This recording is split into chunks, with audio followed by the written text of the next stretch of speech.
triple double hat trick, I know the code too. Ice trade, go for trade, yeah we cold too. Getting paper on these player haters, old news. Money on the other line, so I'm not gonna hold you. Money on the other line, so I'm not gonna hold you. Money on the other line, so I'm not gonna hold you. Money on the other line, so I'm not gonna hold you. Money on the other line, so I'm not gonna hold. My agent just said we made 100 flat. Make it back and make it stack, this like no Steven Jack. Put my rings up in the camera like I needed that. Up in the air and at the rim is where I meet them at.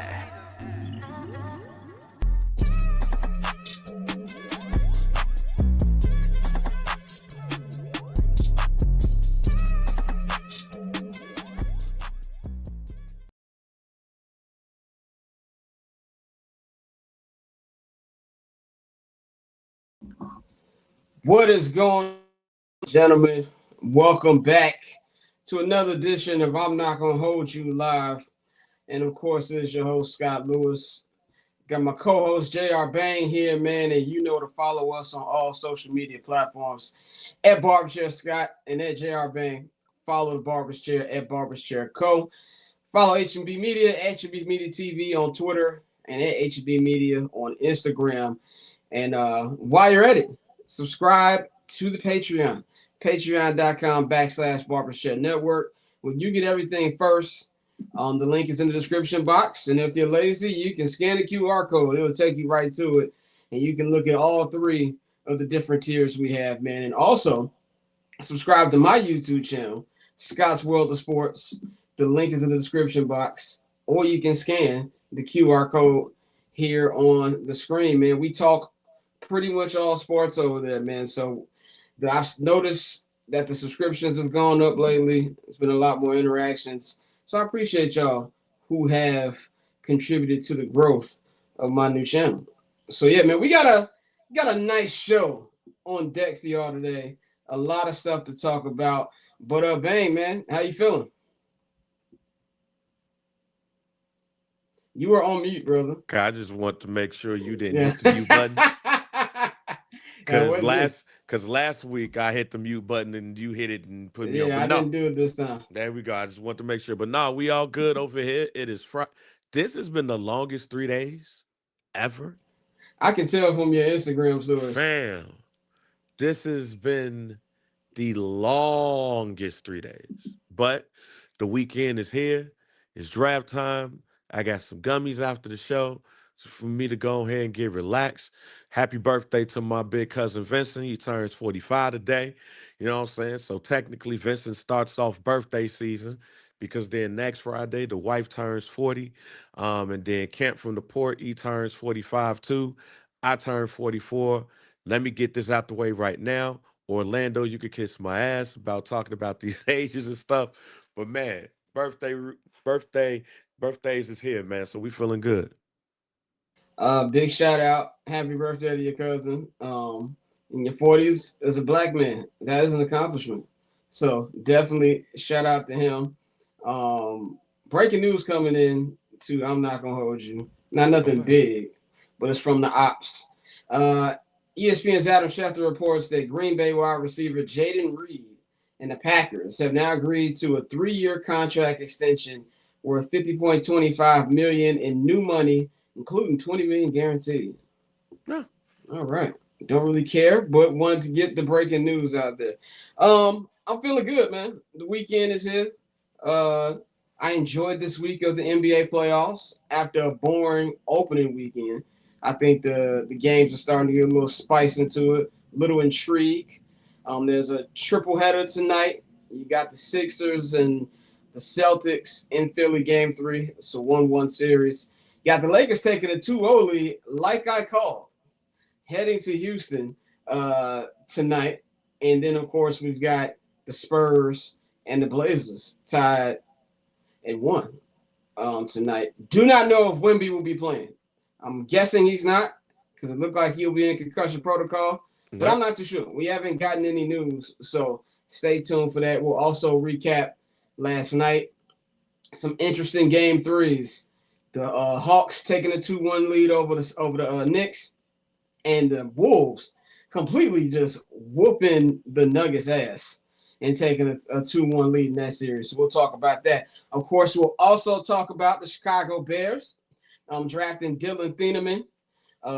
I've been calling him Thieneman all day, and I realized I was pronouncing it wrong. But I already did the reel, and I wasn't going to redo it. So how is it pronounced? Thieneman? It is Dillion Thieneman. Thieneman. Thieneman, yeah. Dinnerman. I thought it was Thieneman. It's Thieneman. Dinnerman. Yeah. See, now you're going to confuse me again. So this is Thieneman. We'll talk about what the Bears should do today in day 2. We have 3 picks today, 2 in the second round and 1 in the third round. We'll talk about overall draft day surprises. Billy Donovan stepped down as Bulls coach this week, so the search for 3 positions now opens. We'll talk a little bit about that. And also, we're going to get a little messy. Clock It Live is back. As we'll be talking about can't wait for that. the newest updates in the Mike Vrabel, Dianna Russini mess. But first, I have to start with an opening rant. A rant that I was not going to touch on because I am actually done talking about this waffle-colored Negro. Now, yes, I am a waffle-colored Negro as well. But unlike this man, I have 2 black parents and 4 black grandparents. Okay? Only one of them are alive, but I had 4 black grandparents. This man has a white mama, but that is besides the point. So, my esteemed co-host, Bang, texted me a couple days ago about a certain Toronto rapper wearing a Green Bay Packers jacket. And he said, and I quote, "If you don't rant about this, I'm leaving the show." I was going to let this sail out of bounds because that was sent to me 3 times. Bang sent it to me. Shout out my man Lotto sent it to me. And my man Trey back in LA texted me like when Ops link up with the Ops. He's a Broncos fan, but he knows how I feel about this gentleman and, of course, the Green Bay Packers. So unless you've been living under a rock, this is the picture in question. Yes, this is Aubrey Graham wearing a Green Bay Packers jacket in front of a block of ice. Now, you might be wondering, what does that have to do with anything? Our quarterback, Mr. Caleb Williams, was named the Iceman by his teammates this past offseason. Not offseason, this past season.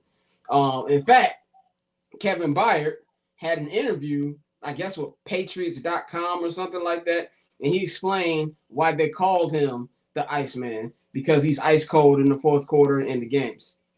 And a lot of people say, oh, he's trolling Caleb. You know what I'm saying? And it even got to some different Instagram accounts. Shout out to Chicago Media, take out the IG account. But they found an old 79th and Hallis tweet about, well, we retweeted Kendrick Lamar when he said that he was a Bears fan or something like that. Yeah. And they were like, oh, they're digging up. Oh, but this is how Bears fans feel about the jacket. No, that tweet was like a year and a half old, but whatever. And even the Packers tweeted this. Well, not tweeted, put it on their Instagram. I don't know what's going on Twitter. I tweet on my computer and then I log off. But on Instagram, they posted this picture. And then, is he sending shots at Caleb? Now, I have it on very good authority that Caleb has actually been in Drake's house multiple times. I also have it on good authority, due to Caleb saying this multiple times. He is a massive Drake fan. Okay? So I do not believe that this has any correlation because Drake is a weirdo and Drake just does weird stuff. Having said all of that, I only look at this picture and I see a bitch wearing a bitch jacket.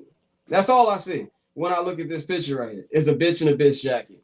And I can tell that we're getting closer to album time because of the stuff I'm starting to see on my social media timelines.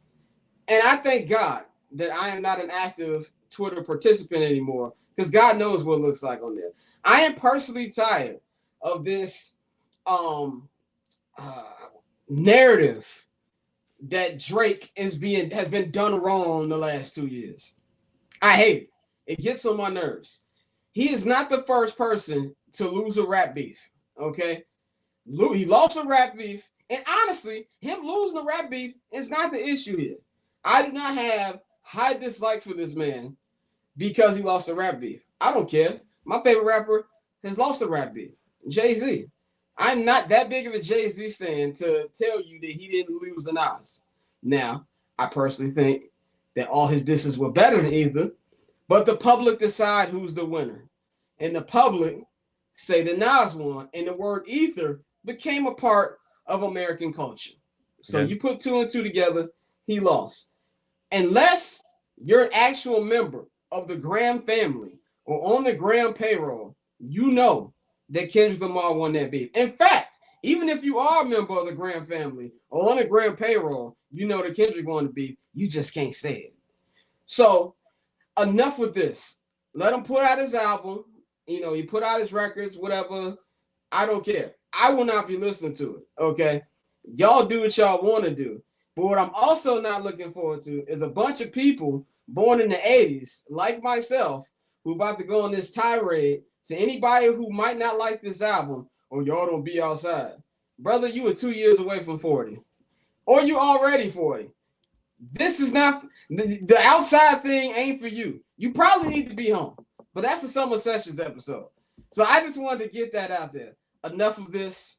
I don't care. Let him put out his little Mickey Mouse records and let's move on. Okay? But if indeed this is a shot, you don't want to make an enemy out of me. I'm just going to leave it at that. And that's what I got for my... Was that rant enough for you?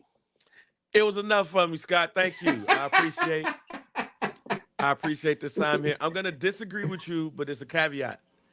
I think it's a shot, but it's a playful shot. Okay. I think it is a playful shot because of the George Gervin thing. And look, I understand what Kevin Byard's saying, but let's be real.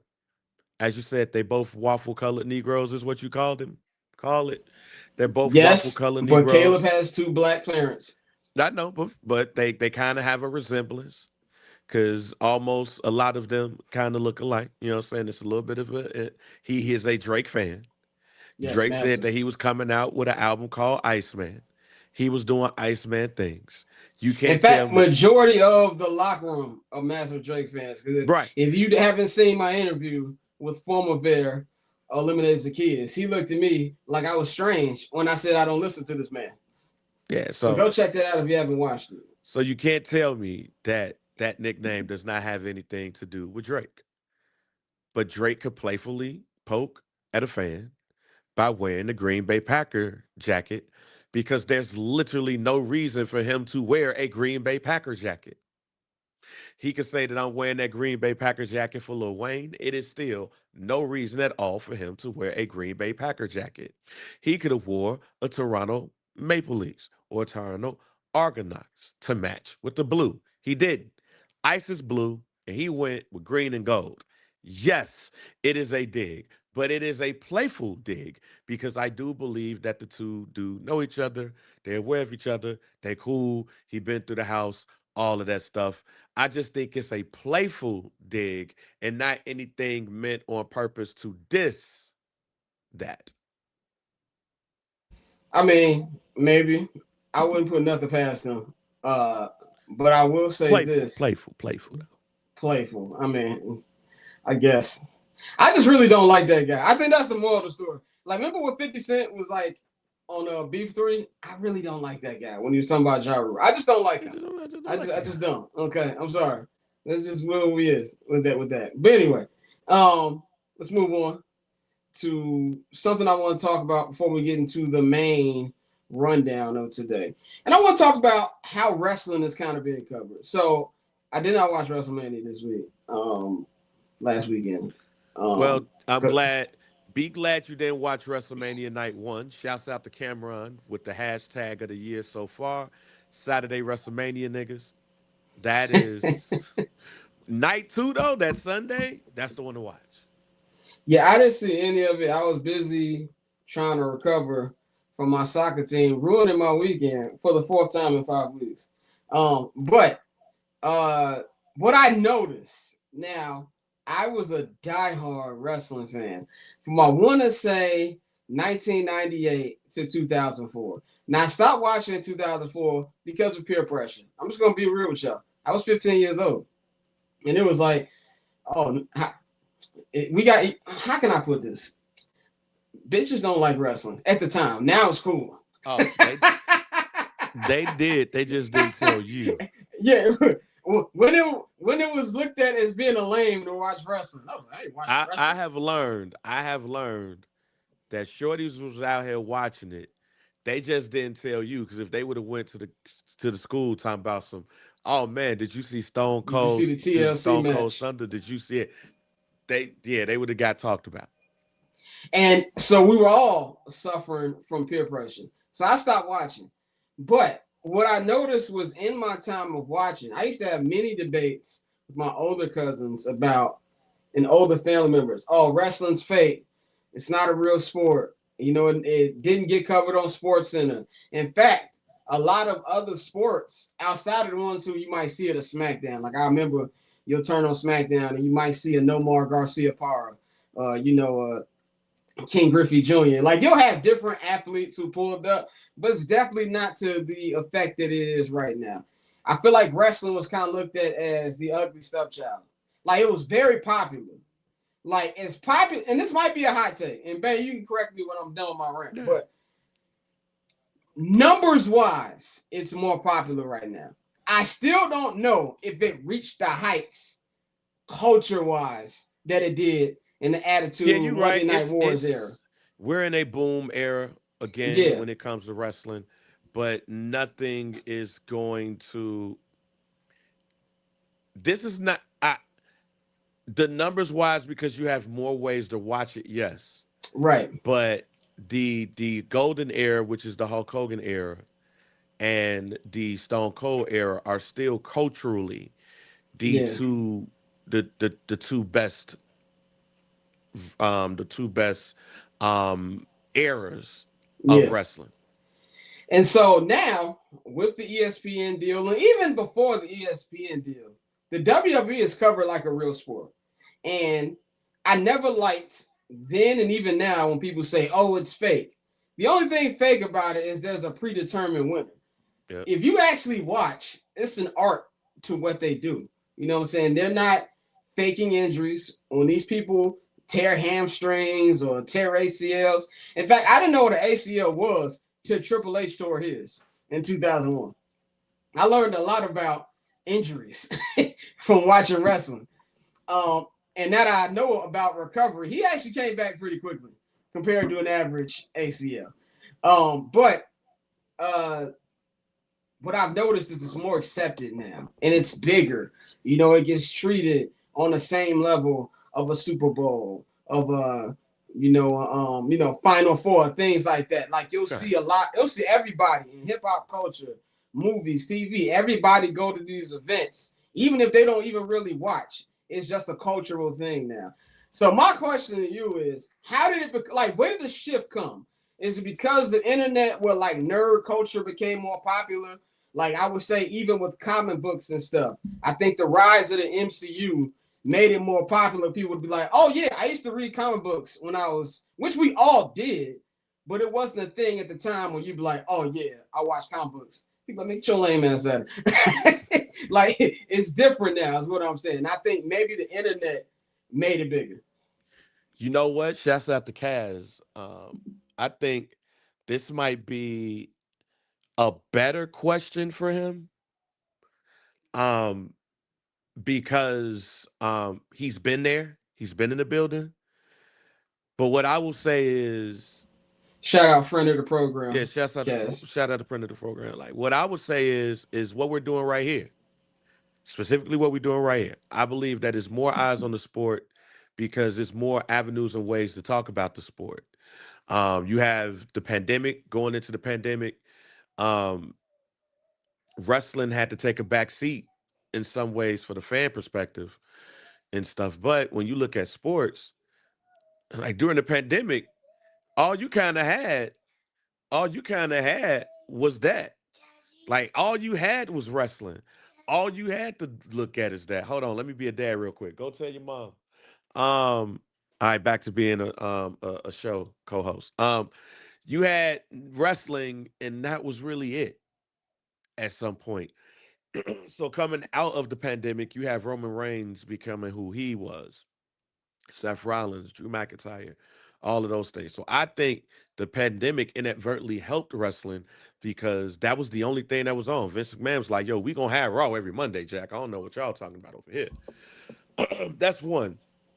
Two, like I said, is what we're doing right here.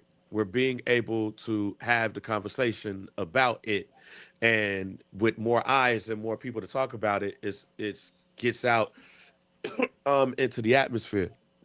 Um, I think I think the last part of it too is the big deals that they made from a TV standpoint.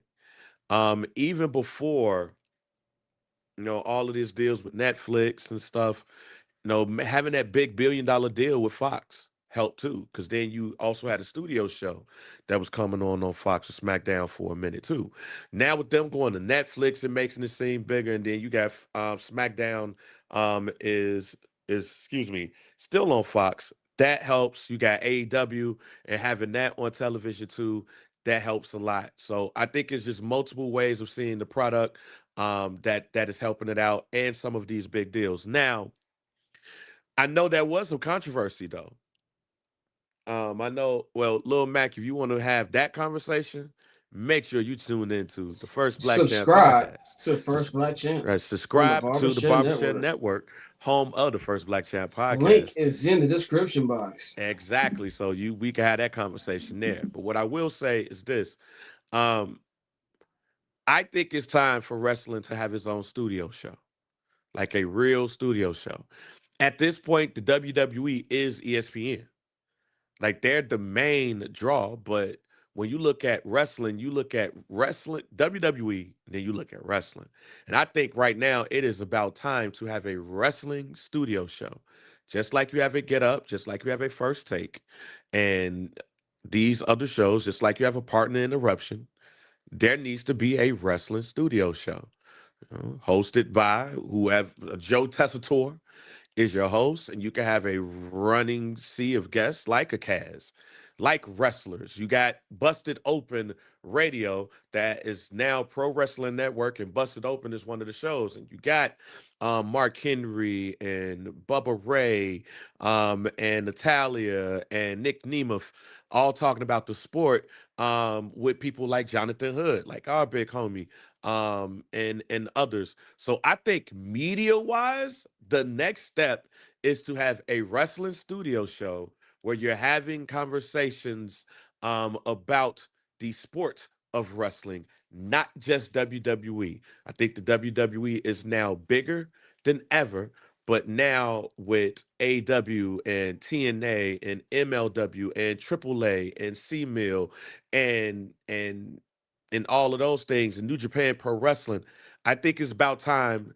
to have a studio show, and that will also help bring people in to have these conversations. Because the one thing that I saw while watching this WrestleMania coverage for ESPN, which it was a lot of people that didn't like that.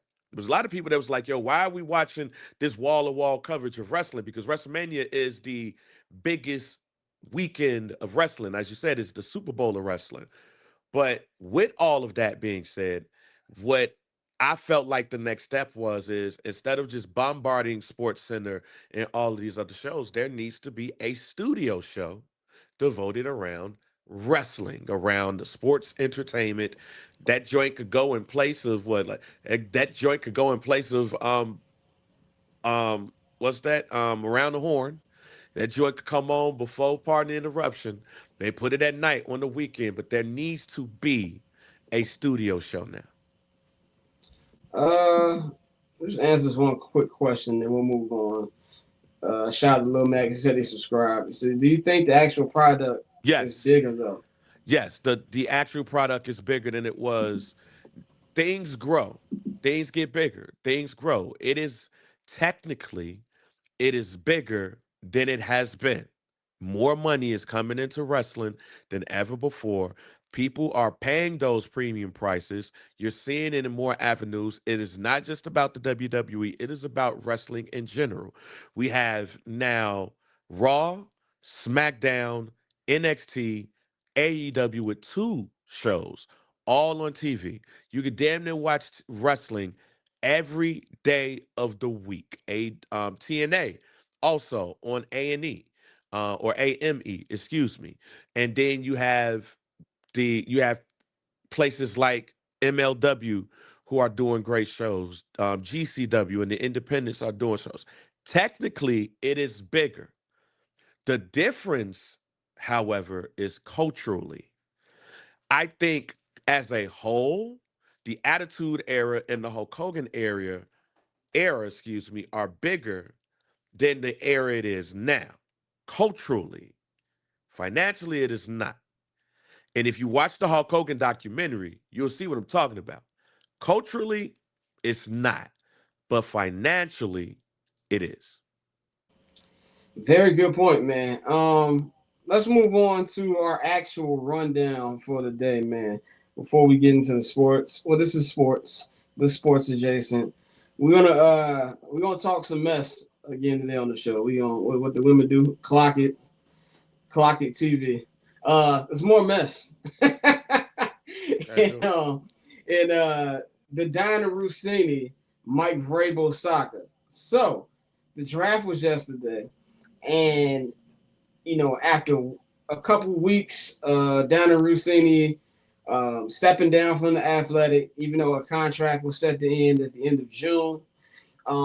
She, what's the word I'm looking for? Maintained her innocence, even keeping her statement up as a pinned tweet.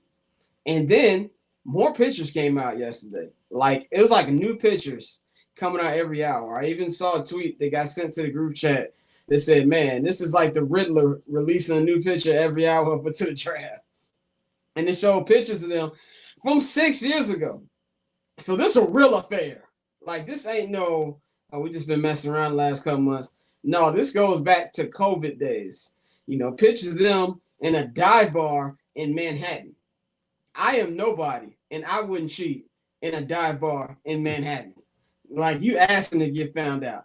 Then they've got another one of them at a casino in Mississippi, which tells me she was with him on some scouting trips, because there's no other reason to be in Mississippi with Mike Vrabel. You know what I'm saying? So you got that. And then we find out her son, who was born in the year 2021, his name is Michael. Now, what I want to say about that, I unfortunately cannot say on this show because I want eventual sponsors. But I will say this. A lot more has happened for less. Like, that is diabolical. And now, our guy Dante sent something to the group chat. Well, now there's questions. Is the kid even her husband? Like, we got a lot of stuff here. Then you had Mike Vrabel. He met the media yesterday. He's going to have counseling sitting out the third day of the draft. I found this hilarious because he's trying to act like he has accountability by having counseling on the third most important day of the NFL draft. Who cares who gets drafted at pick 168? Like, it's not like, if you really cared about this situation, you would be like, oh, I'm going to have counseling during the draft. He's like, no. The first and second round is important. We don't care about the fifth, sixth rounders. You know what I'm saying? That's what I get from this. Now, I also want to say, I feel like a lot of people are being very obtuse with why Dianna Russini is getting the brunt of this more than Mike Vrabel. I know we like doing the battle of the sexes thing. So I'm going to try to put this in the best way possible. It should be on Dianna Russini for a multitude of reasons. One, she's a journalist. So there's journalistic integrity here. You know what I'm saying? Is it right for Mike Vrabel to be doing that? I don't really care about neither one of them cheating. That is a household issue. But when we're talking about jobs in the National Football League, him sleeping with a reporter and maybe feeding her info has nothing to do with the New England Patriots. Has nothing to do with him or makes him look bad. He can go out there and say, oh, I would love to trade for A.J. Brown. it still takes two to tango. The Eagles still got to agree to that trade. That doesn't mean anything. There's already a negative and false stigma around women journalists who get scoops, and people assume that, oh, they're sleeping around. And it's not even just with journalists. People think that and other negative thoughts about women. So when you go out there as a woman journalist and you profess your innocence, and it comes out that shorty you was lying, as much as you want to say, as much as I say that Vrabel's apology or counseling is BS, he still admitted to it, basically. You know what I'm saying? He didn't put, bang, last week you were talking about where's the statements. He didn't say, oh, I didn't do it. But what did I say how did I say the statement was going to go, though? Yeah, and you were right. But she came out first like, this never happened. They're just doing this because I'm a woman. And it's like, cut the crap, okay? That's what the issue here. It has nothing to do about who's in the right, who's in the wrong. That's for his wife and for her husband to answer. I don't care. But if we're looking at this from a code of ethics with journalism, she's the one who's going to be in trouble here. It just is what it is. So that's what I think about that particular situation. Now, shout out to my boy Big Waz, because Waz said something on one of his podcasts, which had me dying. He said the only play here is to use the "we were in love" card. That's the only play here. Well, let me take over here, Scott. Go ahead. Scott, this is no longer a journalistic conversation. This is not that no more. Because I disagree with you on the on the Mike Vrabel thing, only because the only reason why I disagree with you is we don't know the information he was feeding her. We don't know. He could have been feeding her information that's damaging to a player or a fellow coach. We don't know. So I got a counterpoint to that. Wait a minute. I got a counter. Let me just, before I forget. Go ahead. In fairness, that happens all the time, even with journalists you're not sleeping with. How many times did Kobe tell Jim Gray, oh, Shaq cheating on his wife? Oh, no. That's the point. Now we see it. Like, now we see it. And that's what I'm saying. Like, now we see it. But one of the comments, CS 1542 said, dude, if it was a one-nighter, okay. But this month did it for 6 years. This is no longer a journalistic conversation. They were in a whole ass relationship. Their husbands and wives did not know. They were in a whole relationship. So this is different. This is, to me now, this is no longer a journalistic conversation. This is now take us out the group chat. Now it's take us out the group chat. Because this wasn't no situation where it was like, yo, give me a little tum-tum from the scoop. This wasn't that. They were in a whole ass relationship. And that's why I say this journalistic part is out the window. Because I agree with that. At the beginning of it, we probably was sitting there like, yo, she was doing something strange for a scoop. No. This goes back to 2020. Yeah.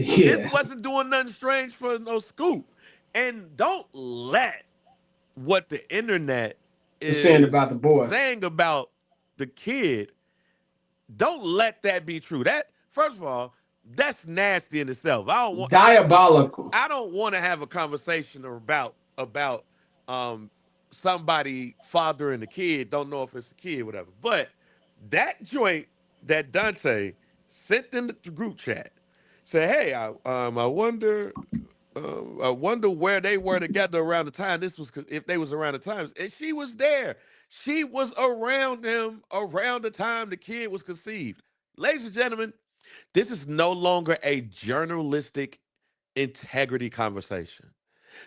This is a Maury Povich, Ricky Lake, Sally Jesse Raphael, Jenny Jones. Oh, you throwing out the throwbacks. Sally Jesse Raphael. Morton Downey Jr. Was it Rosanda, whatever that is, or whatever that is, you know, this is that. This is that right now. Because they've been together for 6 years. They have been together. They are in a relationship. Nobody just knew it. So whether it's one of those situations where, hey, we get together when we get together, yo, you go on the cover, I bet. Slide. No stuff. They were in a relationship. If she got a scoop, this is legit what this was, Scott. We are in a relationship. If I get a scoop out of this, then I get a scoop out of it. But they're in a relationship, and they've been in a relationship since at least 2020. Let's stop talking about the journalistic integrity thing because this ain't got nothing to do with that. If this was a one night stand, if she was doing something strange for a scoop, that would be one thing. But the minute you see them in New York, y'all, you don't coach for New York. And the minute you see them out of all places, Mississippi. Ain't no NFL teams in Mississippi, Bro, fam. that was an NFL pre-combine visit. That's what that was. He worked for the Nashville football team, the Tennessee Titans. Head coaches don't even go on scouting trips. He wasn't right. He wasn't in Memphis. He wasn't playing in Memphis, which is right down the street. No, they went to Mississippi. They were in a relationship. Let's just call it that. Now, while I 100% agree with what you're saying, to the general public who don't have nuance, they're still going to look at this from a journalism perspective. Oh, see, Scott, stop. Is that not true? Hear me out. Hear exactly what I'm about to say. Everyday American don't even give a shit about journalism. Fuck all that shit. Excuse my language. No, I'm not disagreeing. I'm talking about how it views on her. No, because they're going to look at her as the villain in this situation. Yeah, no. Stop it. They were in a relationship, y'all. That's what I'm saying. They were in love. I ain't saying you wrong. I'm saying stop it. This ain't that. And you ain't got to fake it no more, y'all. Y'all ain't even got to fake this. This ain't got nothing with journalistic integrity because 9 out of 10 people on Twitter be wanting people to tell their sources in the first place. Soon as Dianna Russini tweeted out this stuff in 2021, who's your sources? You ain't care about journalistic integrity then. You wanted to know the source. You don't care now. This is just a salacious story. Telling you, this is no longer a journalistic conversation. This is, on the next Ricky Lake, a football head coach dating a reporter. Oh, this is messy. Stay tuned for the next Ricky Lake. I saw something a couple days ago said one of the Patriots are going to take accountability. I mean, you mean the same team whose owner loves visiting rubbing tugs, the same team that housed a murderer for like 3 seasons. What they supposed to take accountability for? That too. Also, exactly. And, you know, I'm the first to blame white people for anything. For anybody, I know the question came up in a group chat, if he was a black coach, would he get fired? No, he was not. Same thing happened to Mike Tomlin. He'd be fine. And for people want to bring up the Michigan thing, the issue was he was sleeping with somebody at the school. And then she out here doing 2020 interviews and saying, he took advantage of me. Like, yeah, he got arrested. That's different. Somebody want to talk about Ime. Look, somebody want to talk about Ime Udoka. They worked together, and she was a subordinate. Yeah, we didn't need to know all of that, but that's why. The Sharon Moore thing, she was a subordinate, and he went to jail. He wasn't keeping that job. The Mel Tucker thing, he was a little freaky. He was a little bit. He was doing a little bit. It sounded like he was doing a bit too much. Yeah. Mike Vrabel ain't getting fired for having consensual sex with a reporter, reportedly, allegedly. If that's the case, he's not getting fired for that. He's getting fired for doing something diabolical. He's doing something. He's getting let go if he's doing something violent to her. Look at those pictures, ladies and gentlemen. She wanted it just like he did. And the fact that they got a picture of him leaning over and kissing her. He did the lean in. He did the lean in at the bar. And lean in at the bar. He did the lean in at the bar, fam. And he pulled in the classic fourth quarter move. This is take us out the group chat time. Yes, 100%. This is what this is, ladies and gentlemen. Soon as they drop them 2020 joints, and as soon as they start looking at, wait a minute, hold on. She had that baby in August. So that means that the baby was conceived in And November. like, yeah. So were they together around that time? Were they around each other? Wait a minute. The Titans The played the plot coach. thickens. The Titans played the coach, and she was covering it. And that's around the time that the baby was conceived. And in 2020, they was already kicking it because there's a photo of that. Oh no. Oh no.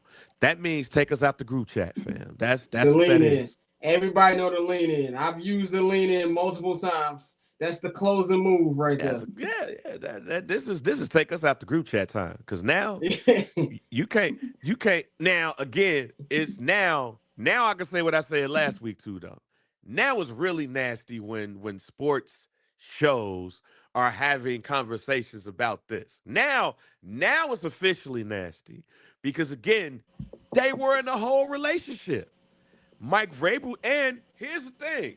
Sorry, here's the thing. And I know my wife probably upstairs listening. She might be watching. And my wife said something to me on our couch that I was like, yeah, you got a point. Oh, Mike Vrabel wife, no. She knew. I don't think Dianna Russini husband knew. Mike No, Vrabel wife, I she think knew. those pictures were from private investigator that Mrs. Vrabel hired. No, she that's what I said. She knew. She knew 2020. Yeah. She knew 2020. She just wanted to see if it was still going on again. Now it was And that's somebody probably said, why he had no problem just coming out with it. right. That's what I'm saying. It's now official to me. That was somebody who knew. That was Mike Vrabel's wife. She knew. Because everything points to, oh man, I have to have these uncomfortable conversations. And you know what Mike Vrabel's wife did when those joints come out? This is what she said to Mike Vrabel. So you I knew really you gonna still embarrass us messing with like that this? bitch. Like you just gonna embarrass us like this? For real? Like it was first of all, you shouldn't have did it in the first place. But what's done is done. I forgave you. I forgave you and stuff. But you going back? You dipping in? Oh nah. Hey, Orlando, she was making them Carmela Soprano dishes that he would make the priest. Yeah, man, yeah, nah, fam. Jen Vrabel probably knew. And she basically like, yo, you embarrassing us right now. Like Yeah. you embarrassed the family. And hey, that's what happened here. He embarrassed the family. And you can't Yeah. embarrass the family. Yeah, we all know she's been doing that multiple times, embarrassing that man on TV. Real Jada Pinkett Smith coded what Yeah, she was so doing. Dianna Russini situation, but Mike Vrabel embarrassed the family, and you can't embarrass the family. But this is not a journalistic conversation no more. It's not. And This is a honestly, messy conversation. it's unfortunate for her that this is take place during the regular season, not regular season, off season, in one of the most uneventful NFL drafts of all. Speaking of the NFL draft, like that segue, let's talk about the Chicago Bears, man. Yesterday, NFL draft night one happened in Pittsburgh, Pennsylvania. I gotta say, the spectacle looked cool on TV. As somebody who's been to Pittsburgh, I didn't know they had that much space to put that. It looks very big behind Heinz Field. I'm very aware that it's no longer called Heinz Field, but I'm old school and I'm gonna call stadiums what they were called when I was growing up. That's Heinz Field. I don't care about capitalism. But anyway, number one pick was the NFL's Ned Flanders, Fernando Mendoza. Um, I don't really have much to talk about with him, but we'll get to the other draft stories in a minute. Let's talk about the beloved. The Bears drafted Oregon safety Dillion Thieneman at pick number 25. Now, here's my opinion on this. I'm just glad they drafted a defender because I was very scared that this man, Ryan Poles, was going to draft an offensive lineman. Now, I am not here to say that left tackle or backup center is not needed. I just think we have more flexibility there than we do on the defensive side of the ball. I want this to be a Dennis Allen draft. And I was also surprised. Now, I wasn't fully watching the draft. I had it on my iPad while I'm watching the NBA playoffs, but I was tracking it. And I can't believe that he dropped us. I was very sure that he was going to Minnesota or earlier than that. So Yeah. we know Ryan Poles has BPA philosophy, best player available. He did it last season when he went for Colston Loveland. A lot of people were like, why you need a tight end, blah, blah, blah, blah. And he became arguably their best player on offense who's not the quarterback. So that paid off. He also did it with Luther Burden. Wide receiver wasn't really a need last year. Both of those dudes had really good years. And I feel like he's doing the same thing here. Now, I'm not going to fully judge Ryan Poles until I see how the rest of this draft unfolds. 3 picks tonight. You need some defensive line help, need edge, you need a defensive tackle. You still need another corner because let's be real, we got eyes. I don't trust Tyreek Stevenson. I don't think the Bears trust Tyreek Stevenson. He even lost his job last year. So you're going to need somebody there. And also, until Jalen Johnson show that he can be consistently healthy, you're going to need help there. But I think the thing that I like about Dillion Thieneman, I keep messing his name up, is number one, he can tackle, which we've had problems with. Feels like for years at this point. He's a ball hawk. He can cover all around the field. He's really interchangeable. He can play strong safety. He can play free safety. It's not really like a position that you just can hold him to. And he's fast. And he knows how to, be where he needs to be. So I think this is a really great pick. I have no complaints about it. Y'all know I'll be the first one to criticize Ryan Poles. So I thought night one, pretty good. And I want to see if he can boost that DL up tonight. What'd you think about the pick, man? I love the pick because that's what originally who I wanted the Bears to pick. The only reason why I changed my mind, I said up in the chat yesterday, is because of Mikey. But because Mikey was saying how he didn't think any of them was going to drop there. But no, I love this pick. Dylan Thieneman. I'm just gonna call him DT right now, so I won't mess up the name. But DT, We're going to um, be calling that boy White Dylan by week 6. yeah, why we about week 6, but um, DT was somebody that I identified um, way in the off season. Once we knew that Jaquan Brisker wasn't going to come back, and when Kevin Byard wasn't going to come back, when they signed Kobe Bryant, um, we all knew that they needed another safety. There was a couple of thoughts or rumors about maybe Kyler Gordon being able to move over. I know somebody even mentioned like, what about Tyreek Stevenson? I was like, hell no on that. They only went after Kobe Bryant, so we knew they needed another one. So when I looked at him and Emmanuel Warren, um, DT was the best one for me. He was fast, he was athletic, he gets after the ball, he's a ball hawk. He's a lot faster than Emmanuel, and I knew that Dennis Allen's defense is built off of speed. So if he could get speedy in a number of areas, that was going to be great. And when you look at our defense last year, that was our downfall. Like as much as Kevin Byard was good from the ball hawking standpoint, he was slow. He was slow. TJ Edwards, that was one of his strong suits, and now because of injuries and stuff, he's not as quick as he once was, and I hope he could get that back. That's one of the reasons why you could bring a Jack Sanborn back, because he is a speedier, shiftier linebacker. That's why you make the change from Tremaine Edmonds, because he is a slower linebacker. So now when I look at DT coming into the fold, you got Kobe Bryant. They're gonna they getting around. They not just the ball hawk, but they're gonna be able to hit. They're gonna hit that line a lot quicker when it comes to safety, when it comes to blitzes and things of that nature. So I'm looking forward to that right there. I think it was based off of who was available. This man was the second highest rated safety, Yeah, and after some Caleb people down. looked at him as a top 15 pick, Yeah. or at least a top 15 player, not necessarily a pick, but a player. And I was very shocked and surprised that the Minnesota Vikings didn't grab him so they could have a replacement for Harrison Smith. Well, I thought it was like the perfect replacement, not just because he's white, but I thought it was a great pick for the Bears. And we bring it back real football heritage with white safeties. That was my one tweet last night. White safeties, hashtag heritage.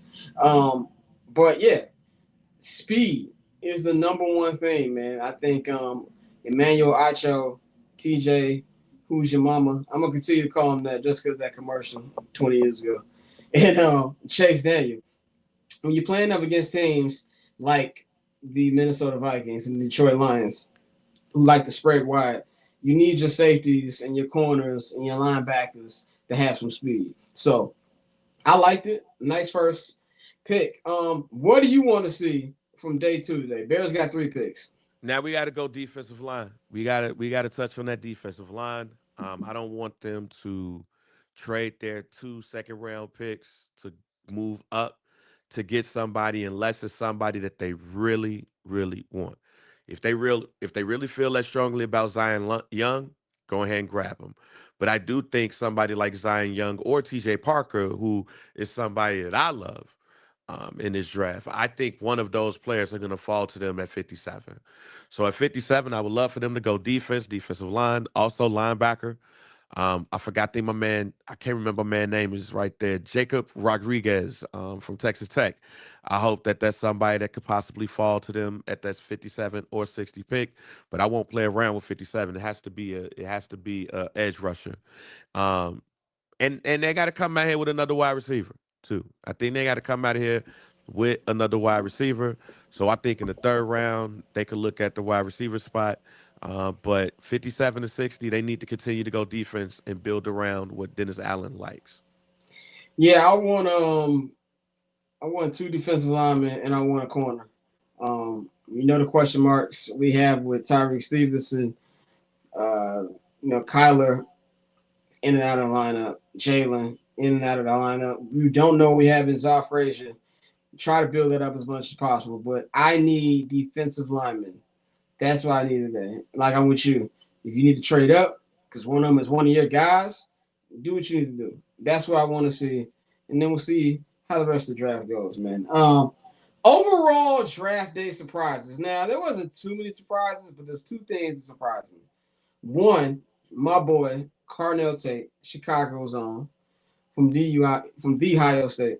Uh, he went number 4 to the Tennessee Titans. Did not think he would go that high.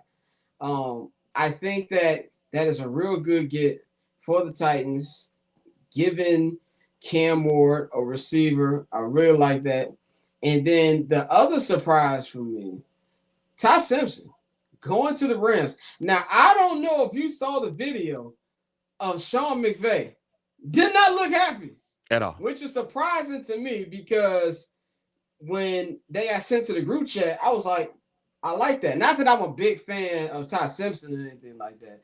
I just like drafting a young quarterback when you're a veteran quarterback. This is probably gonna be his last season. It might have been his last season last year before he decided to come back. But you got you a young quarterback to build, and who better to build a young quarterback than Sean McVay?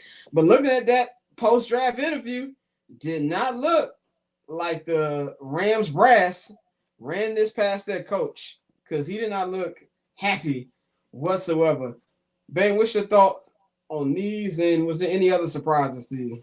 Carnell Tate was the biggest surprise for me. Him going 4 to Tennessee. It's like, whoa, that's a bit high. But he from the crib, so I'm gonna go ahead and support that. So go ahead and do that. I wasn't surprised with the Ty Simpson pick for the Rams, actually, because I mean Matt Stafford is a back injury away from being out for the season. So that's one. That's first and foremost. He's hurt still. I don't care how good of a season he had.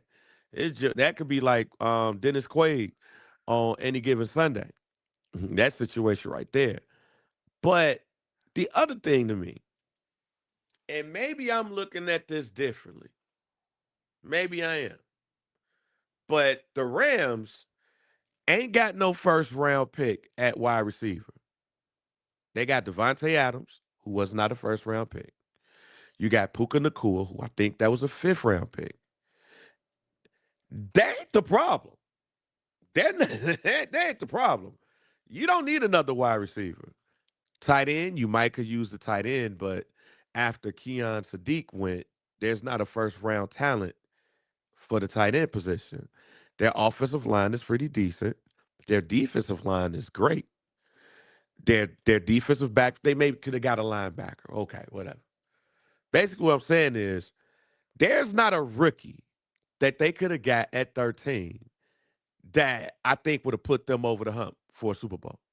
Because I hear everybody talking about, oh man, you need to be planning for the Super Bowl, not planning for the future.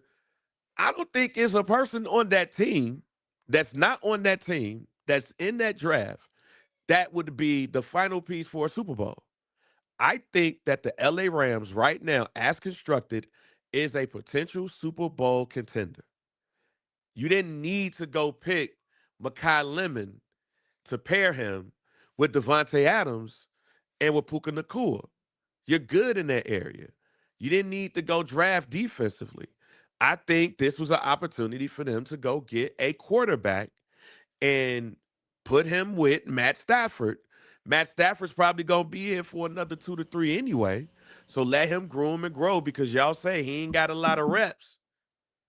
You all right. You think Stafford is playing that much longer? I said probably. That's But a long time. I'm giving him 2 more years tops. Right. Because right now he has 1 more year left on his deal. They could right now give him a 1 year extension. So there he is for 2 years. Ty Simpson's gonna sit behind him for 2 years, or if he gets hurt, he's gonna be coached by Sean McVay. And again, I don't think this team is a player away from the Super Bowl. I think they are a Super Bowl contender right now. So why don't you go get Ty Simpson at 13? And then for your day 2 and day 3 picks, go out and get the people that you feel like that can help you right now. But yeah, I wasn't surprised. I actually expected him to be the pick at that number. Yeah, it kind of surprised me a little bit, but I do believe that that's the best system for a quarterback for Sean McVay. I do want to know why it felt like he was caught off guard, but yeah, Orlando, you're right. Arizona drafting a running back, but honestly, it didn't shock me that much because it's the Cardinals. Yeah, Cardinals are stupid. it didn't shock me because you got to sell some tickets. Yeah, It that didn't shock too. me because who you got on that team that's worth like the price of admission right now. Who you Now, got in Arizona sports that's worth the now price of admission? on the flip side, this is what I could tell you about my thoughts on the draft. Like just adding more drops on thoughts on the draft. It's not necessarily surprises because I don't think it was too many surprises to me. What I will say though is I like what the Jets did, but as you said, they don't have no quarterback. But I think with Gino, well, they didn't draft no quarterback. I don't think nobody cared about any of the quarterbacks this draft except for the first pick, and they know they're not gonna get him. And the I don't Rams, think who most people care about him. and right, and with the Rams is always gonna pick in the back, and unless they truly shit the bed, the Rams gonna be picking at 20 between 20 and 30 anyway. So they're not gonna be able to get Lenoris or Arch or anybody that you consider a top quarterback in the draft. They're not going to be in a position to get them because they're gonna be good. But when I look at the Jets, I think the Jets gonna be fake decent, and they're gonna be fake decent enough to move them out of that spot. The Jets, I don't think, are going to be terrible. The Jets So ain't going to be 2 or win 13. wise, what is fake decent to you? I think they're going to win. I think they're going to win 5 to 6 games. And 5 to 6 games is going to take you out of contention to have a possible top 5 spot, what you will need to go get a top quarterback. I think the team that's preparing themselves for that is the Arizona Cardinals. Now we got our running back. We'll get Marvin on track. We got Trey McBride. We got a young offensive line. We need help on defense, but we gonna be terrible enough to get that number 1 spot. You might as well pencil in the Arizona Cardinals right now as on the clock for the 2027 NFL draft. The Arizona Cardinals will have the worst record in the league. Low key, I'll be surprised if they win more than 4 games. They've put themselves in position to have a terrible season, but And get also, ready to speak Archman. but also, you got you a running back, you got your wide receiver, a decent offensive line. We got people in place. The Jets, The Jets going to be decent enough to move them out of that top 3, and they might not be able to get the quarterback they want unless they move forward to get them. But they got 3, I believe, number 1 picks next year, so you could probably pair some stuff together. But I don't think it was any surprises. I think it was people preparing for 2027. It's a good take. Let's move on to the NBA before we get to the playoffs. The Bulls. The Bulls have been giving us a lot of stuff to talk about the last couple weeks. Yes. So last week we came up here. We were talking about should Billy just walk away? Would it be better for Billy to just step down and say thank you? I'm gonna move on. And we both said on Friday that when he left that meeting with Jerry and Michael and not committing, that we both thought that meant he was going to leave. Mm-hmm. And here's the thing, right? So now the Bulls are looking for a new head coach. They're looking for a new president of basketball operations, and they're looking for a general manager. It's a couple things. Now, I just want to say in general, if you zoom out, this is a good thing for the Bulls, for the franchise, for the fans, that they're finally starting from scratch. No makeover trades like getting Vooch, DeMar, and Lonzo. They're literally starting from scratch, in my opinion, for the first time since they decided to, draft Lloyd Marketing and trade for Zach LaVine. So it's interesting. My problem, I got a couple problems. One, John Paxson is allegedly leading the charge to who's going to be the next general manager, president of basketball operations. This gives off real, who's the old dude who helped conduct the Bear search? He used to be the president for the Colts. Bill Polian. Bill Polian. This gives off Bill Polian circle of trust vibes that I do not like. Also, the fact that the Reinsdorf really, really, really, really wanted Billy to stay. And it's not to say Billy's a trash coach, because I do not think he's a trash coach. But the fact that Billy had to save the Bulls from themselves is also a red flag. So I don't really know. Like, I feel like, as we've said for the last couple of weeks, this is such a massive summer for the Bears. For the Bulls. So many damn teams with the letter B in this city. But with the draft lottery next month, then you got the draft. You got all this cap space and a real opportunity to start over. I'm happy that this is the direction, that they finally embraced it. But I got to say, my faith level is at about a 4 right now. Because I just don't feel like a team who had to literally have their head coach tell them, you know what, no, y'all good, I'm going to leave. Instead of just naturally being like, yo, we need to just like start all the way from the bottom. Billy, we appreciate you. You're a Hall of Fame coach. Thank you for being our coach for some odd years. But we're going to go in another direction. The fact that he had to save the Bulls from themselves is concerning. The fact that you got John Paxson, a dude who wasn't a good general manager himself, trying to find the next general manager is problematic. And I do believe the good news we got today is that Austin Brown used to work with the Bulls. Does he work with OKC now? Who's Austin Brown work with? He's CAA. He's CAA, but he used to work with the Bulls. He backed out of the president search, which I like, because it's too much Reinsdorf. Let's go get the familiar face. So that I'm happy about. I do not know who I want to be in any of these 3 positions. I just want somebody who knows how to connect with players, who knows how to take the draft model, mix it with spending money in free agency, and mix it with using analytics. As I always said, I don't like analytics, but I'm not a general manager. A general manager should use analytics. And also a head coach who is a young coach, breath of fresh air, and something that's new for the Bulls, because they cannot mess this up. They've already been basically irrelevant for almost 30 years, outside of a little brief D Rose era. You can be irrelevant for much longer if you fumble this summer.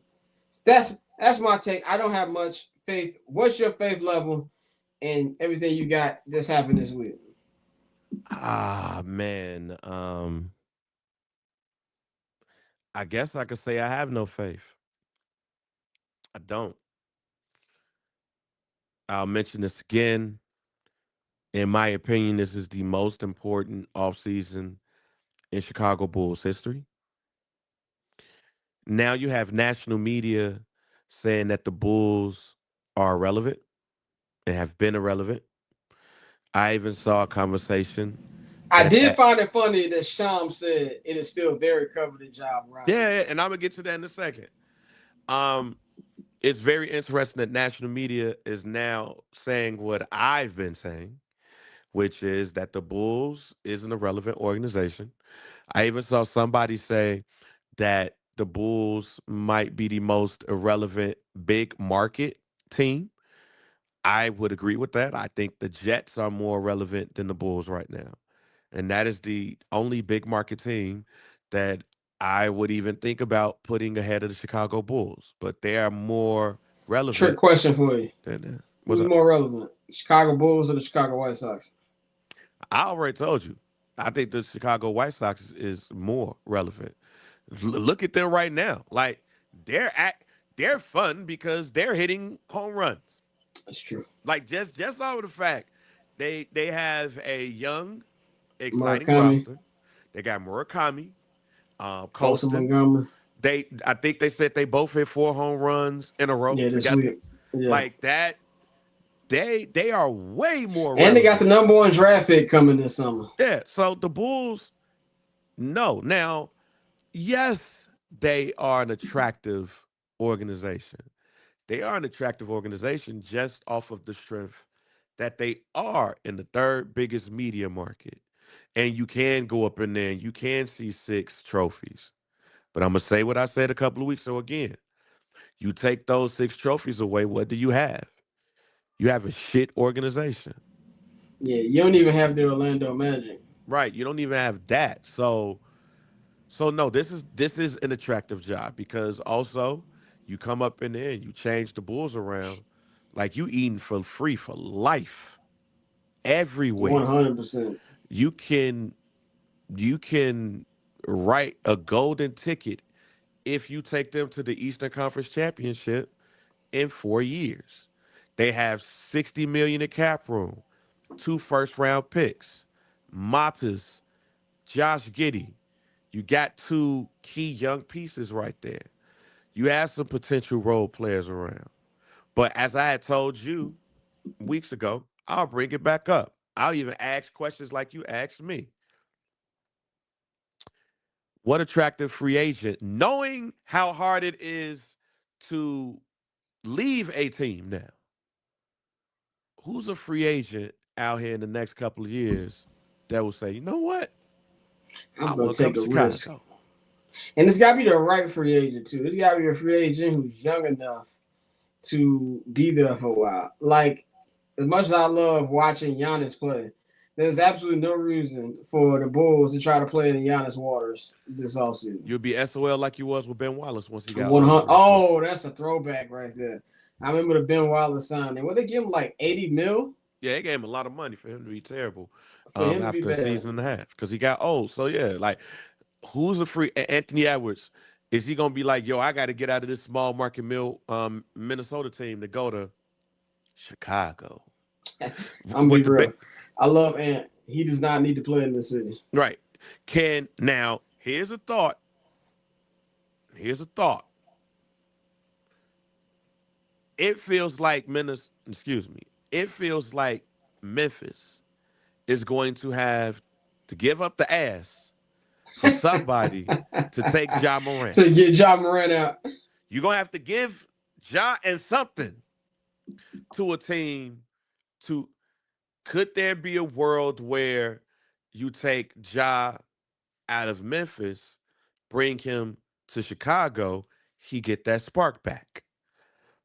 But when you look at the top players and the top names, Ant not gonna be like, I want to leave Minnesota to go to Chicago. He gonna say, I want to leave Minnesota to go to Atlanta. Giannis is old. Especially Kawhi, with what they building over in right? Atlanta right now. Kawhi is old. Um, I could go on and Giannis on. is old. So the next step is building through the draft. So the person who comes in got to pray and hope that what on May 19th or whatever, when they do the draft lottery, They that get the we number one get in pick. the top four. We're gonna have to build through the draft and get some Yeah. more attractive pieces for a free agent to go, you know what? I don't mind going to Chicago. The Bulls are going to have to build through the draft. So whoever it is going to have a great track record there. They're going to have to do what the Oklahoma City Thunder did. And that's why I would call Sam Presti and be like, here's a blank check. Come on over. And you You know don't what? have to That's set that. interesting too, because if they repeat this year, and I saw a reel on Instagram, and it said POV when everybody's acting like the Thunder aren't going to repeat, and he's talking about every other story in the NBA as the Thunder are just thrashing the Suns. Hmm. But I do think I don't like, and like this comment says Sam not leaving his dynasty. I do believe that if they repeat this year, Josh finished. You know what I'm saying? General managers don't stay forever. The Lakers, they're both dynasties. Showtime and the Lake Show was built by Jerry West. He left after the second Kobe and Shaq title. He went to Memphis. You know what I'm saying? Then he went on to Golden State. Do I think he would leave? I put like this: if the Bulls came correct, I do believe he will leave. Only because this is the Chicago Bulls, and if I'm Sam Presti, and if you're looking at these guys, they're real competitive. The executives are just as competitive as the players. You know what I'm saying? I'm looking at like I got a chance to take iconic brand. I'm gonna say brand, not iconic team. I'm gonna take an iconic brand and take it back to where it used to be in a big city, in a big market. I did my job at OKC. They're good now and for the long term. Their big three is all under contract. They got another big um draft pick. You know, I don't. It's not my hesitation is I don't believe the Bulls are serious enough of a team to actually approach him. Him leaving is not something that would be surprising, considering that they've accomplished everything in OKC. If OKC had not won anything yet, I'm like, yeah, I don't think he's gonna leave. But I think if the Bulls came correct, if anything, he'd take a meeting or two. I Yeah, just don't believe the it, Bulls are serious enough to offer the money that he would need to come. yeah, if you could look, he might not leave. You're right. He might just be like, nah, I'm straight, all of that stuff. You still have the conversation. You have the conversation. You make him say no. It's not about what makes you think he would leave I mean, but because I just gave the reasons. If you win another championship this year, it's back to back. You grew three stars, a superstar in Shea Gildas Alexander that you traded for and you developed. Two other stars in and not Wimby, but what's my man's name? Tall white boy, escaping me right now. Chet, and J Dub, and you won back to back titles. Mission accomplished. The only way from there is down. You know what I'm saying? yeah, Joe that's what. Lacob. Okay, hold on. Joe Lacob is the owner. Of course, he's not Well, yeah, leaving. of course We're he's not talking gonna about leave. the general manager. Bob Myers was the general manager, and eventually he left. You know what I'm Yeah. saying? So yeah, and you got a point. Like eventually, some of these people leave when there's no longer a challenge. Yeah, There's exactly. There's no no bigger challenge here anymore. and, and low key, there's no bigger challenge in sports right now than rebuilding The the Chicago Chicago Bulls. Bulls. So look, let me first state this for And we're not everybody saying who's that he watching and would listening. leave. We're just Right. saying if you come correct, there's no way he don't at least consider it. Yeah, I we are not saying he will. I'm saying you have the conversation. I'm saying you say, yo, what's good? I'm saying y'all go meet at Chicago Cut and you have a conversation that reads, hey, what would it take for you to come run this team? and he say, "What you offering?" and you let him know, "I'm giving up the ass." And I will say this with absolutely no disrespect Pause. to the state of Oklahoma and the city, Oklahoma City. But if you are a general manager looking for a new job and the Rhinestones take you around Chicago in the summer at the most top-notch restaurants, like you said, take them to Chicago cut, get you a couple old fashions, take you to, all the nice rich people places that they go on the Gold Coast and downtown. Show some legs. Show them legs. Show a little them thigh. legs. You know what I'm saying? Show a little thigh. Show a little thigh. He gonna think differently. That's all I'm saying. And to answer your question, Orlando, GM of the Pistons is Trajan Langdon. Head general manager. I knew he was black with a name like that. Wait a minute. Hold on, Scott. Hold on. Wait a minute. I just need to. You know who Trajan Langdon is, right? No, I don't. Who is it? Maybe that's the old man in me. But Trajan Langdon is one of the greatest Duke basketball players of all time. Oh, well, yeah. I don't. I don't know nothing about Duke. Hey, only thing I know about Duke, the Alaskan Assassin, fam. Only thing I know about Duke is Grant Hill, Christian Laettner, Kyrie Irving, Coach K, and like Jason Tatum. Oh man, we JJ Redick. Hey, we talking about the Alaskan Assassin, my G. The Alaskan. He's a black Alaskan. Yeah, man. Hey, Carlos Boozer. Yeah, Booze. Don't even start on Booze. Yeah, but no. But yeah, man. Just show some thigh. Show some thigh on the Magnificent Mile. But no, y'all think I'm joking. I am not joking. No, I'm dead serious. Bulls need to show the equivalent of. They need to do the equivalent of showing some thigh. They have to. They got to let whoever they interview know, hey man, hey, whatever you want, fam, you got it. Pause. All of that stuff, because I am telling you right now, they also need somebody that got the swag or the charisma to be able to lure these free agents, and be able to draft. Or you better be a hell of a drafter. You better be a hell of a team builder. You need one of the two. They need somebody that's going to do both, but you need one of the two.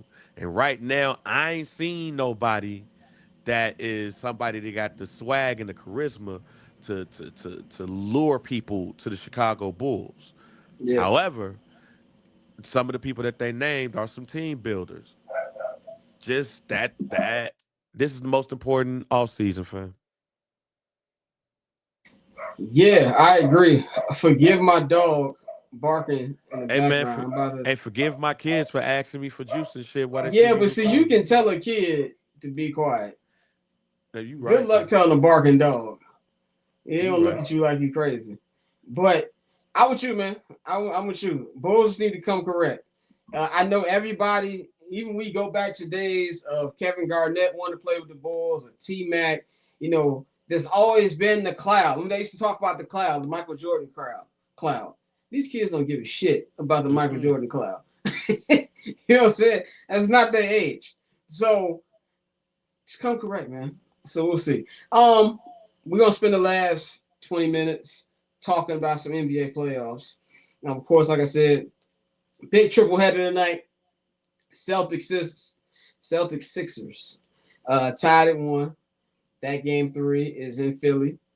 Lakers Rockets. Rockets up 2-0, trying to go for a commanding 3-0 series lead in Houston. And then the nightcap, I think, is it Suns Thunder tonight? I think so. Suns Thunder tonight, which has been blowout city after blowout city. But I want to talk about last night. The Knicks and the Denver Nuggets. Oh, Spurs Blazers. That's right. Yeah, Spurs Blazers. Yep, I'm looking at it. Why is there so much space in the Thunder Sun series? That makes no sense. Also, Derek, man. I know who Bobby Hurley is. I just didn't know about the Alaskan black man. The Rockets quitting game 2. I do believe the Rockets are going to win the next 2 games. I do not believe they're going to win this series, as I said last week. But I do believe they're going to win the next 2 games. But I want I want to, or at least I hope, just so we can have it extended a little bit. But last night, the Knicks and the Denver Nuggets are in trouble. One day, and I have no dislike towards Jalen Brunson. I like Jalen Brunson. He's not really from Chicago. He's from the Chicagoland area. Mm-hmm. But and I love smaller basketball players. Do your thing. But one day we gonna realize that Becky Hammond was right. You're not winning a championship with a point guard. How many times, like a smaller point guard, how many times in NBA history have you won a team won a championship with their best player being a point guard? And I'm not talking about 6'9" Magic Johnson. There's only been twice that I can think of. The Bad Boy Pistons and the Warriors with Steph Curry. I mean, you can bring up Chauncey Billups, but the 04 Pistons was more of a team effort. That wasn't just one star coming down, people dogging him. I don't believe you can win with Jalen Brunson. That doesn't mean he's a bad player. He's a really great player. He's one of the best players in the NBA, and what he has done to bring that Knicks franchise to relevancy, which is something that we hope the Bulls be able to do. This is year 3 of you being in the playoffs, and you have to get to the NBA Finals at the absolute worst. And now you're down 2-1. And what did we say last week? We said this is going to be a tricky series. And now you got the Hawks believing. It's not an accident the way they've been playing. They've been playing like this ever since the trade deadline, and they got rid of that ball hog Trae Young. The way Quinn Snyder has been having these boys playing. CJ McCollum taking it back to 2015, 2016. That whole young squad hooping. And now their season is essentially going to be on the line this weekend, game 4. Now, I do believe that the Knicks will eventually win this series. But this is going to be longer than it needs to be. And that's an issue. Now, last week, you said the team that had the most pressure was the Denver Nuggets. Now they're down 2-1. Mm-hmm. And this is a team against the Minnesota Timberwolves who look so much more balanced. Having Anthony Edwards back after he missed the last couple games of the season. And, Jaden McDaniels. I love that they was talking crazy and they backed it up.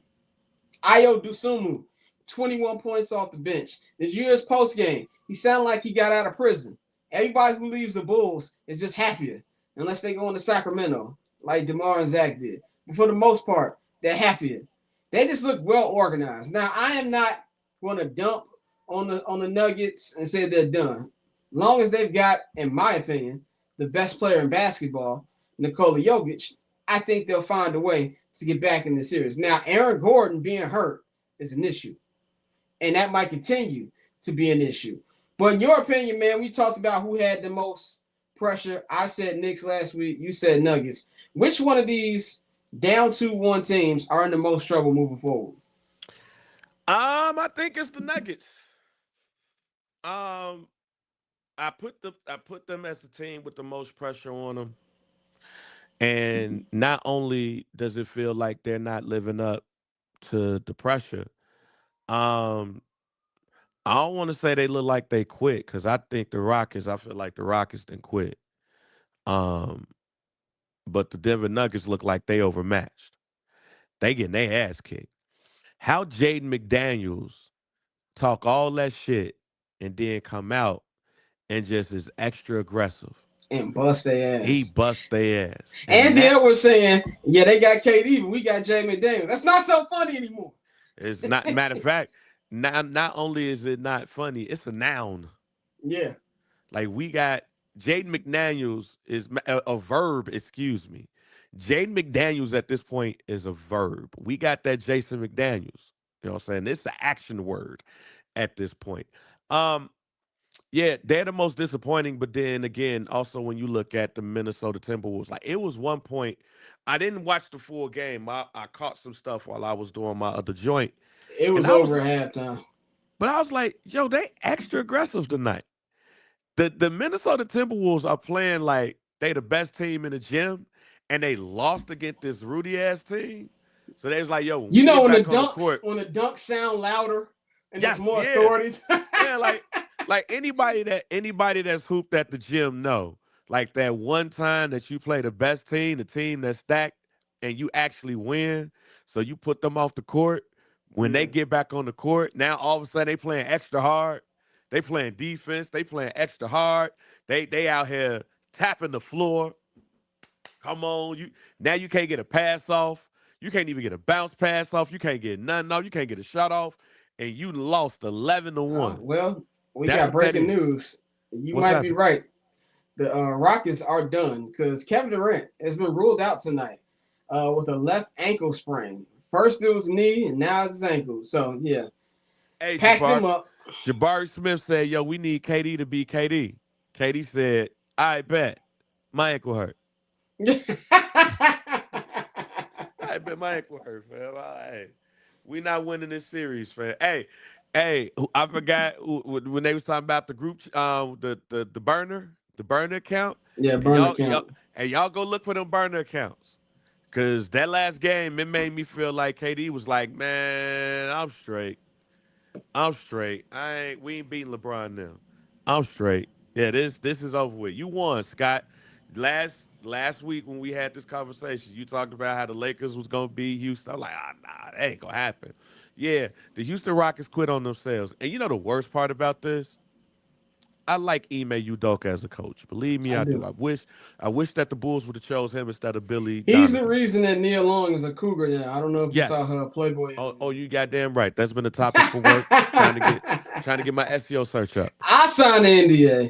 Quick. Ain't nobody But got to know nothing. but here's my thought. Hey man, Ime Udoka is a little bit used with a word. And it's a word that LeBron James don't like. And he told LeBron James at one point he was acting I like know that which word word. you're talking about. Oh, LeBron James got extra motivation to whoop them anyway. So they might not get past the second round. But he got extra motivation to put this team out their misery. Lakers in 5. Now, here's the thing. Perfect segue, because I want to talk about the interesting situation that LeBron is in right now. Because for the first time in LeBron James's 23-year career, he has zero pressure. Like, for the first time. Nobody outside of a few of us thought that they were going to win this series. In the games of the Houston Rockets that I've watched this season, with or without KD, they just look like they're out there just getting cardio. There's nothing serious about this team. So that's why I thought, even without Austin Reeves and Luka Doncic, that they could do some things. Now, the problem for the Lakers, they're on the wrong side of the bracket. Because, I see a lot of Laker outlets saying, oh, well, if they can win this series, they can get Luka back and they can get Austin Reeves back. I'm going to be real with you, boss. I don't think neither one of them coming back this entire playoffs. When you go to Germany in the middle of playoffs, it's cooked. When he ain't go to Germany, he went to Madrid. It's cooked. And the fact that JJ said we ain't got no update, I wouldn't count on them coming back. But even if they did, unfortunately, they're on the OKC side of the bracket. Now, the thing that could work in their favor, not that much, but J-Dub got a hamstring problem, and he's week to week. That's the thing. But to me, it's interesting because unless you are an actual Laker fan, and I don't mean like a Laker fan who don't live in LA. It's more like an actual Laker fan from living in LA. You'll know that most Laker fans really don't rate LeBron like that. Like, he like your family member that you just don't really talk to. Y'all just related by blood. You know what I'm saying? They ain't really your mans or nothing. That's who LeBron is to the Lakers. Right or wrong, people don't really care about that bubble ring. Right or wrong. I'm going to say right or wrong. Players Right don't. or wrong, they don't. And I'm going to go even further. Let's take the lens out even further. It's not just the Lakers. People don't care about any championship in any sport that was won during the pandemic. It just is what it is. I just thought about that. Wait a minute, pause. Pause real quick. I just thought about that. Because I was watching the conversation and they was talking about how the Lakers is the only bubble championship that that's questioned. No. I don't remember anybody but the Lakers and the Dodgers winning a The Tampa championship Bay in the pandemic. Buccaneers. The Tampa Bay Lightning went back-to-back. Wait a minute, no, the Buccaneers was during the pandemic? That was 2020. No. You're wrong. You're right. No, it was during the pandemic. It was the 2020 season. The Super Bowl was in 2021. You right, because that was the 2020 4 season. joint. Yeah, it was. Yeah, there was When they people played at the Super Bears. Bowl. When they played the Bears. That Yeah, was that year. exactly. There was like 5,000 people at the Super Bowl because they were in Florida, and Florida didn't have social distancing. So the only reason why we talk about that ring is because Tom Brady won a ring without Bill Belichick. The only reason we talk about it is because it was Tom Brady, and let's be honest about it. He was going to win it anyway. That's the only reason. But that was the year Aaron Rodgers jagged. Yes, that was the year. That was the year he mowed down all the elite quarterbacks. He beat Aaron Rodgers. Yeah. He beat Drew Brees, and then he beat Mahomes. Okay. And then the Dodgers won the world. This is their first World Series since 1988, but nobody cared till they won in 2024. If you ask the average person, you think the Dodgers' first championship was 2 years ago. Damn. Nothing before Ohtani matters. And who won the Stanley Cup? The Tampa Bay Lightning went back-to-back that year. Yeah, nobody cared about the pandemic championship. And here's a soccer reference. There's a lot of people in soccer who don't care about Liverpool's championship. They broke a 30-year drought, but there was nobody at the games. Yeah, so as I noticed, that pandemic sports in general don't get respected. The only pandemic sport that mattered was wrestling. Yeah. Or Tom Brady. Because we just assume that Brady's going to win every year. Wait a goddamn minute. Nope. No. No. Because Drew McIntyre wrestled Bobby Lashley at WrestleMania. Bobby Lashley won.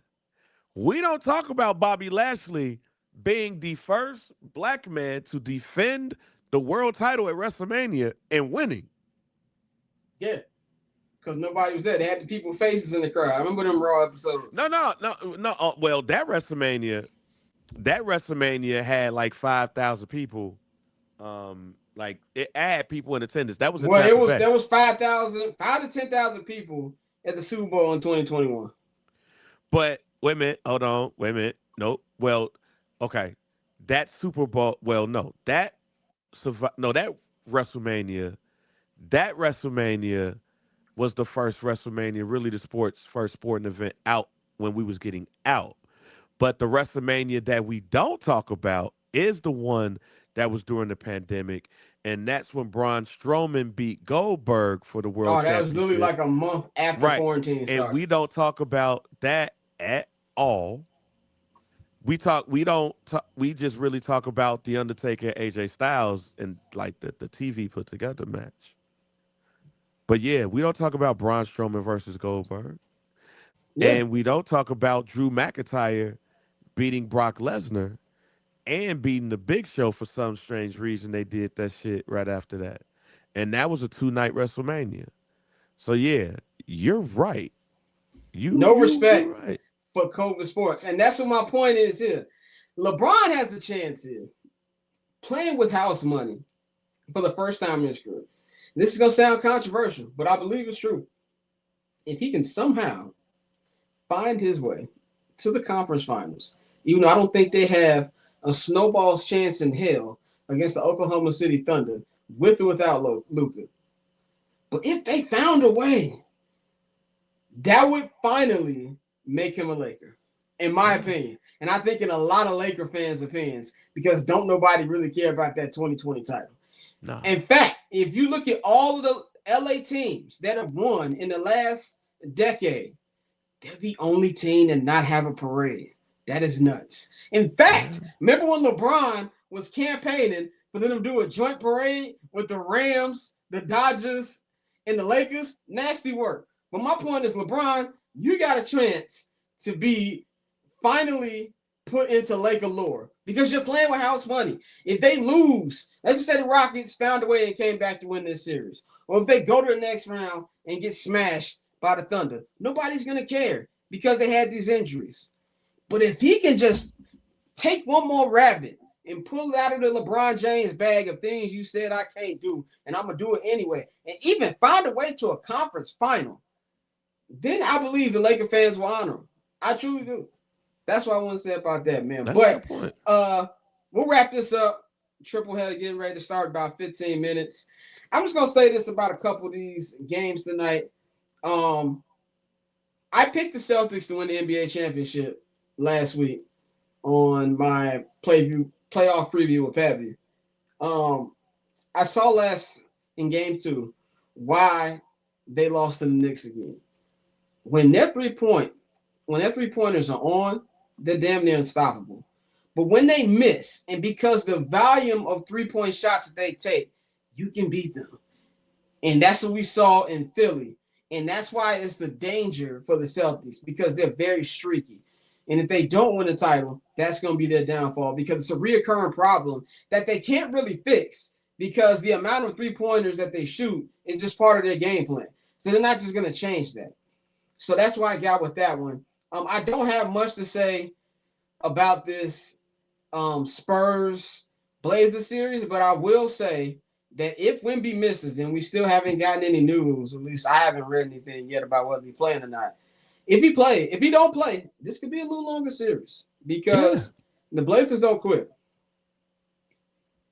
Having said all that, I got the Celtics, I got the Lakers, and I got the Spurs tonight. With or without Wemby. Actually, without Wemby, I got the Portland Trailblazers. I got the Portland Trailblazers pulling that one out. And what's my man, Nikhil Alexander Walker? Just was announced to win Most Improved Player. Shout out to him. They said that Atlanta is the first team to have back-to-back Most Improved Players or some shit like that. So there's that. Who won it last year? I forgot. That's why I was like, who did that? But man, I got the Celtics tonight. I got the Lakers tonight. And I got the Blazers. If Wemby don't play. All right, we'll see how that goes, man. So that is all we got for y'all on this edition of I'm Not Gonna Hold You Live. Shout out to everybody in the chat. Shout out to everybody watching and listening. If you want the audio to the live show, the podcast version of the live show, you got to subscribe to the Patreon. Patreon.com/BarbersChat Network. Link is in the description box. Link is in the QR code right here on the screen. Just subscribe to the $5 I'm Not Gonna Hold You tier, or the $10 Barber's Chair or Access tier, and you will get the audio podcast version to the live show each and every Friday, man. Shout out to everybody who's been watching Soccer for Dummies. I appreciate y'all. I'll have another episode on Monday. Keep subscribing to the YouTube channel. QR code on the screen. Link in the description box. Scott's World of Sports. I go in depth in the NFL, with the NBA, mainly Premier League. I try to talk a little bit of all soccer, but mainly Premier League. So get in tune, man. Get in tune. So also 79th and Hallis. We'll be back next week. Me and my brother will be recapping the entire draft. Bang. Anything people should look out for? New episode of First Black Champ recapping WrestleMania Night 1 and Night 2 coming this week. We also have a new episode of Some Dude coming next week. We got a lot of stuff to talk about there. And yeah, just follow the content. Follow me at JR Bank. Follow Some Dude Media. Got a new piece of content called How Decent. Well, I just quickly run down how decent some shit is. If you from Chicago, if you from the crib, you know how we use decent. Sometimes shit just decent, you know what I'm saying? Sometimes shit decent as hell. So that deso meter, you will see that. But that's new content. Y'all follow.